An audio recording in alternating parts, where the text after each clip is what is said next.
a very brief video on the topic of searching for a job discreetly. It's happened 3 or 4 times in the past week where I've had conversations with people who are still serving.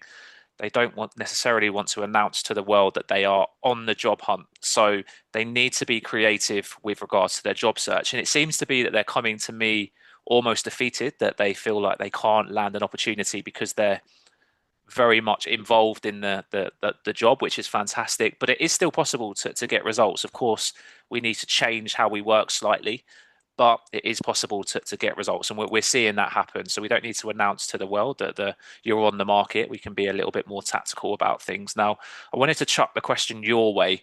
I think you were in a different position. You've done your full 30, so slightly different. You didn't necessarily have to be discreet about things. But did you start generating conversations prior to leaving? Yeah, I definitely did.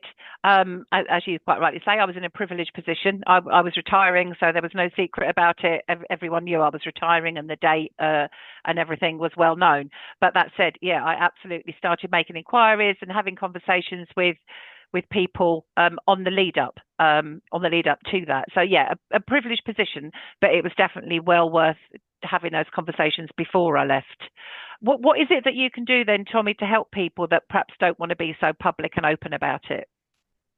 Yeah, so there's different approaches that people can take, and we can go to market for people and start generating conversations. But if someone is doing that themselves, that's still doable. And what we advise people is obviously the CV, that's important. Get your CV up to speed and make sure we're framing things in a commercial way.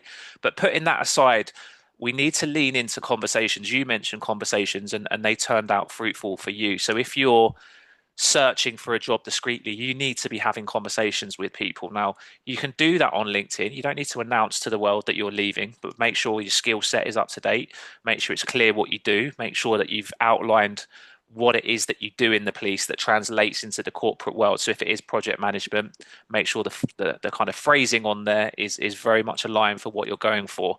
And then just start connecting with everyone in this space and start generating conversations. Now, that is where the success will likely come. You don't need to announce it to the world. You don't need an open to work banner, but you can still start having conversations. But the key is making sure your CV translates what you've done in a commercial way, and then also opening as many doors as possible. It's important that you do that, and I know it's tricky to balance the job search and policing at the same time.